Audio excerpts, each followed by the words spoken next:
Tere tulemast Eesti Rahvusballeti ülemaailmsele balletipäevale. Welcome to the Estonian National Ballet's World Ballet Day. Selle aasta programmis näitame teile intervjuud meie uue pähklipureja koreograafiga Gila Harangozoga ja teises osas näete lühiballeti Open Door, mille koreograafiks on Katarzyna Kozielska. This year's program, we bring to you an interview with our brand new Nutcracker production choreographer, Mr. Gila Harangozo. And second part of the program will be a one-act ballet by Katarzyna Kozielska called Open Door.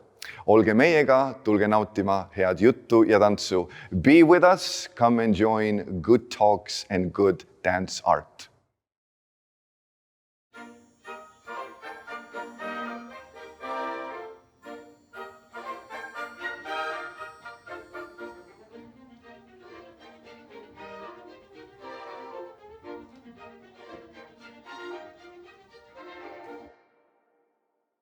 Hello, Mr. Gila Harangozo.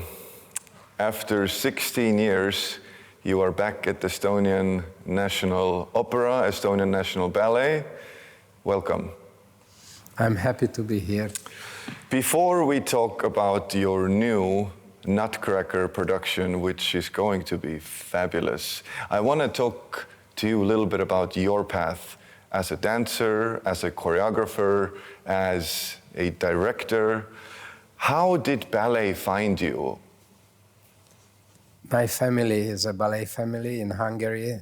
My father is very well known. He is practically the founder of the Hungarian National Ballet of this form, but we have now. He was really gifted by God.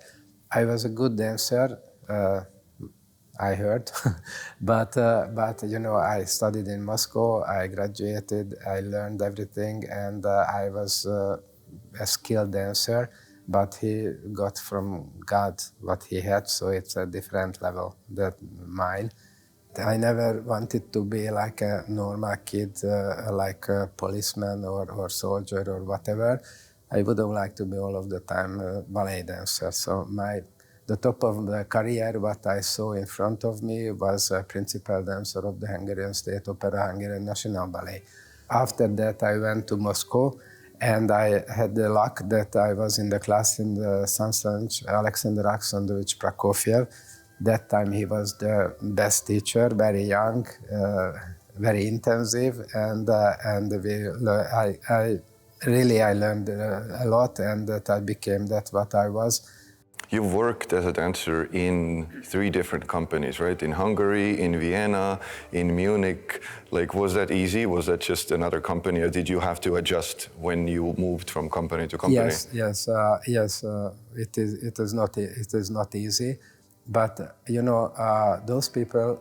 I mean, the younger people, they don't understand it. But that time, is a socialist country, it was very difficult.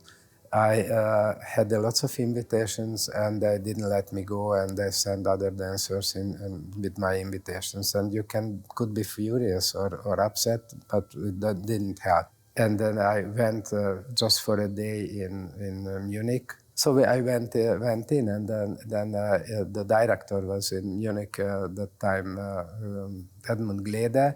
And I asked to be able to make the class. I was doing the training, then came a man, I didn't know who is it. He was Everding, the academy is called after the Theatre Academy in Munich. He was the intendant.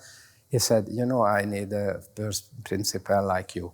5,500 German marks and 6 weeks holidays in summer and 6 weeks holidays during the season that you can guest.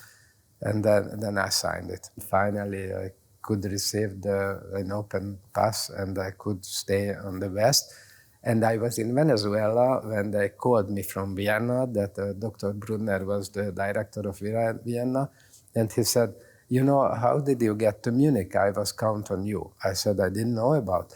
Yes, but I saw you in Moscow when you were graduating.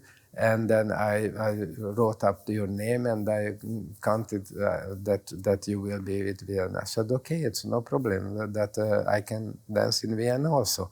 Then he said, yes, but we have a problem, the Nurayev's Sleeping Beauty, and could you learn it in 5 days when you come back? I said, yes, why not? You know, when you are young, and then you can everything, you think at least. Mm-hmm. And then in 5 days I learned it. I had great success, and then I got a permanent guest contract in Vienna. Then a permanent guest I was in Munich, and I did lots of galas. And for instance, I did my premiere as Romeo with Makarova. I did all Nurayev's things in Vienna, like Don Quixote, Sleeping Beauty. I danced the Raimund, the premiere, and Rudy was the very interesting because generally he doesn't let anyone in front of him go out on the stage. And he gave me the premiere and he did the second show. So I was very proud of that. Then Misha Baryshnikov invited me to the ABT, danced Don Quixote with Cynthia Harvey. And we had a lot of galas also in Europe. That time we were paid well. We were like 12, 15 dancers from Moscow, from Petersburg, from Bejar, from different places, and all of the time we were invited and do galas. So it was very nice. I don't complain. So Gila, being a star dancer, being a good businessman, ballet manager, then a successful director, how did choreography start? Did you want to choreograph? Tell us about it. No, I never. I thought, okay, my father was the choreographer. He was really very gifted and talented. And I was a very good dancer. I became, hopefully, a good director also, but I didn't want to choreograph. And after I was already director like 7 years, I began to think, okay, if you go out and ask people, ballet, what do they answer? 95% answered Nutcracker or Swan Lake. If you ask fairy tale, 95% Snow White. So I began to check where can I buy a Snow White. It was in Kiev, and I flew to Kiev, saw the performance. I was very disappointed, but why not is like that? So I was on the plane back. He should have done this, that it would be better like that. And I didn't find, okay, then I have a very good friend of mine. He is a composer, he's a musical composer, so it's a different kind of music, and it's more more for the young people, let's say, than opera or very serious music. And I asked him if you have an idea to make with me Snow White. Yes, I want. So we sat down, we had a brainstorming, and it went very well. He said if I write the script, then he will do the music.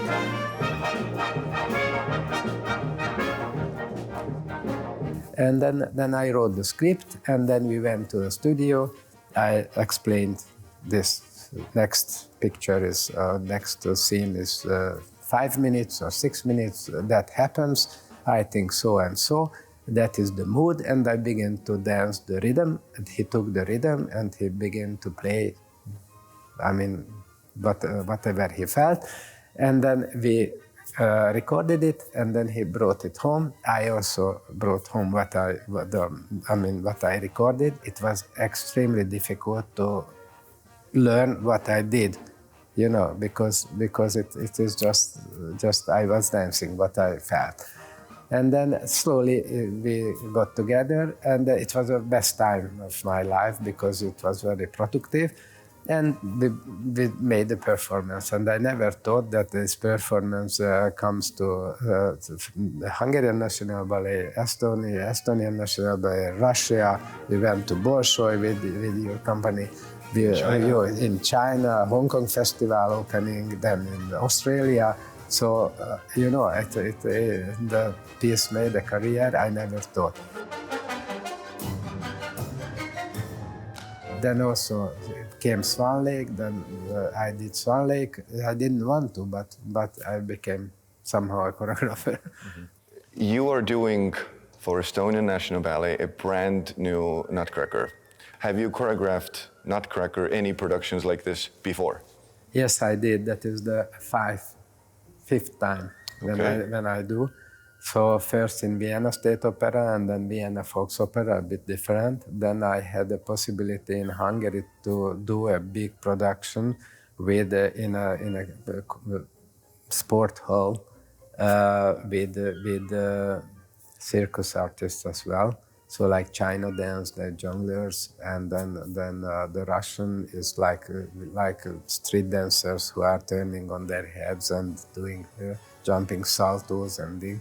I don't want to do that much just ballet that for the ballet fans. But if you somehow can attract the children, that they will come again and again, and they will be later ballet fans or theater fans, and that is one thing what is very important. The other thing is very important that for the company should be challenged. You have to put your level all of the time a bit above them, that they can go there. So I want to give them the chance, first of all, to grow, and also to be comfortable in that what they are doing. I try to put together the story that if someone comes into the theater, then he can follow the story from the beginning till the end, and he is interested in it, in spite of that he is not very fond of ballet, because they have to come with the children, maybe in sake of the children they come. So this is very important. And also my Nutcracker, I was thinking about that in the 19th century, end of the 19th century. Then it's a very sharp difference between the beginning, the first act, let's say, and the rest of the ballet, because that time it was now and with us, like a child came into the theater and saw a small ballerina doll, a small harlequin and Muppet show and these things. And he felt immediately, I guess, Mindestens comfortable in the theater, because also the clothes, what normally on the ball or in the shops you can see, and the dolls you can see on the shops, or you maybe have you at home. And then after that, when the story began to become a fairy tale, then you are open for everything, because it can be Rococo, can be Classical, can be whatever, Baroque, whatever. Because when you dream, you have no limits to dream. So I try to make it contemporary in that sense, that I put Barbie, I put a Spider-Man or a robot, because you have to compete all these gadgets like telephone or TV or computer, iPad. So in the theater, if someone comes, then in the theater it's very important, because it's a common something what you live together with the artist at the same time, and it's now and it happens, and you are part of that what happens. So it is a difference if you have something and you are watching it. But in spite of that, you have to compete with what you see on stage, and the whole story is light to digest, and it's challenging for the company. It's technically challenging, all the pas de deux or variations and everything. So the first part of the show is now and very good for the children.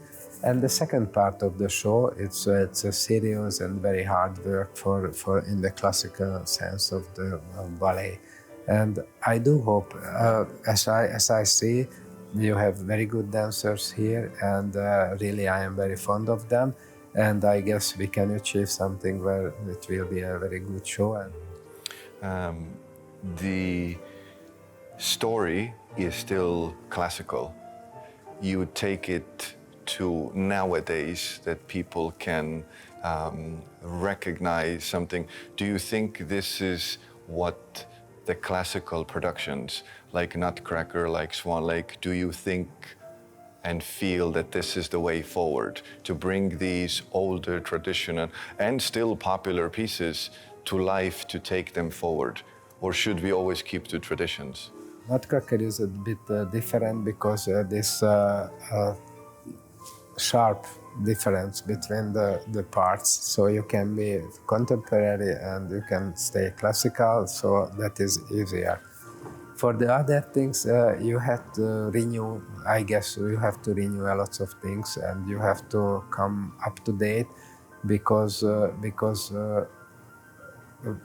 that is not a museum, so also the technical possibilities grew with the time, by the time.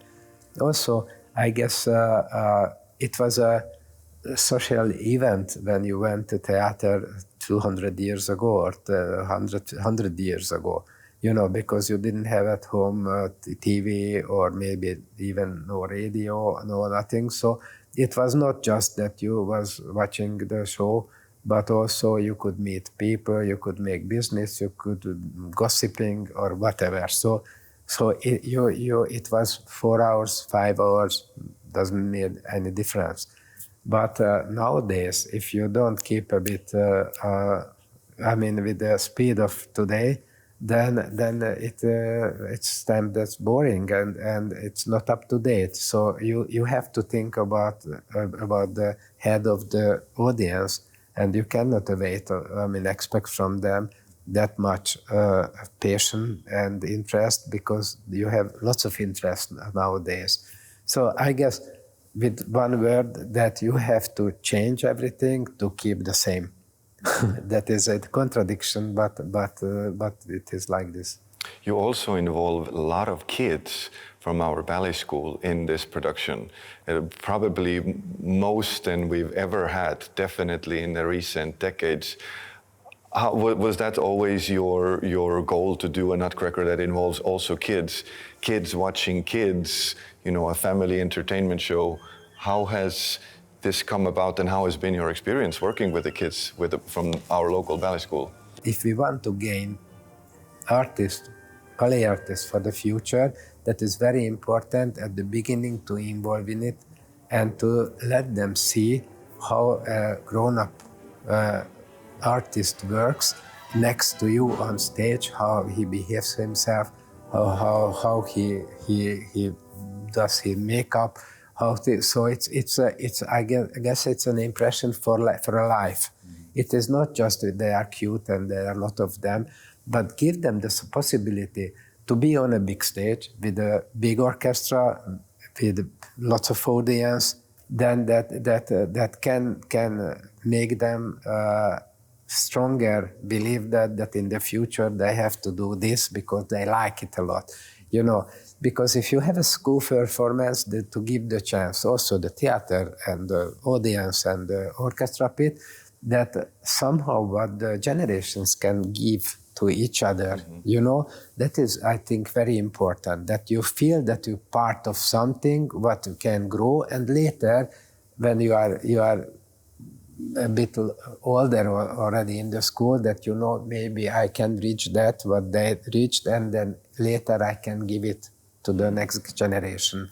And I was in the school, I have another assistant, Balazs, he did a great job. Yesterday we saw everything, and they work very well, and they are very enthusiastic, and everyone wants to dance and everyone wants to do, and I guess so many performances they will have their chances, and I guess that you can bind them also to the theater, and the best thing what I can imagine that you can have from them, that their goal will be that I want to be a principal or a soloist of the Estonian State Opera if I am working here, like I was that time in the Hungarian school, and I thought that will be my goal. This is truly wonderful. I am very glad that we have this collaboration. Tell us, is there anything particular that you like about your production here? Is there something that you like, and what is challenging? Challenging is, I guess, from one hand is the pas de deux. It's very difficult pas de deux with lots of lifts, and if you haven't had this kind of Eastern school, let's say Russian, where all the big lifts in the school's repertory that you have to go through, then I guess that is a very good possibility to grow for the principal themselves and for the soloist to do that.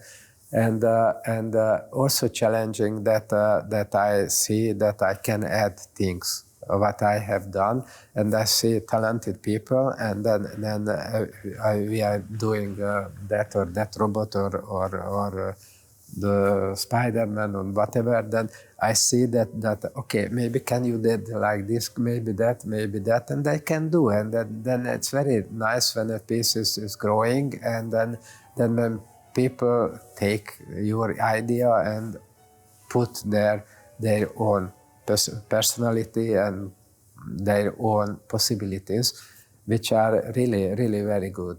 And as well as Snow White, as this Nutcracker, that is also for the young generation, I mean audience, and it's very important that the first meeting with the theater, it should be an impact, what is shows for the future that they have interest in the theater and they would like to come. So it's very important to spend energy to bring up a new generation of spectators. If someone now watching wants to become a professional dancer or maybe struggles with inspiration, what would you recommend them? First of all, you should believe in yourself. So that yes, I can do. You should have a self-confidence that I want to do this. And then, of course, you can sacrifice something for this job. And it's good when you don't feel the sacrifice as sacrifice. If you do it willingly and you like to do it, because as I was told that, okay, yes, you were in the ballet school, but you couldn't play that much football, you couldn't ski, you couldn't do that, you were from morning till the night there. And I enjoyed it. I didn't feel it as a sacrifice. So if you, from that point of view, you sacrifice yourself, but you don't feel that. And if you don't have this iron self-confidence that I should do that and I would do that and I will be that, then it's not just for ballet, for any scope of the life, then it's very important. So I guess I can say, look inside. If you really want to do it and believe in it. I wish you also a happy World Ballet Day, and I thank you for everything that you've done for this world. Yes, thank you for the invitation. I am very honored to be here and very happy to be here, and I hope I will fulfill your expectations with the performance.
aitäh, et olite meiega sel ülemaailmsel balletipäeval. Tulge kindlasti vaadake meie etendusi Rahvusooperis Estonia ja mina soovin omalt poolt teile head tervist ja elagu tantsurõõm. Thank you for being with us on this World Ballet Day. Please come and see our shows at Estonian National Opera. And from me to you, may you be healthy and may dance live forever.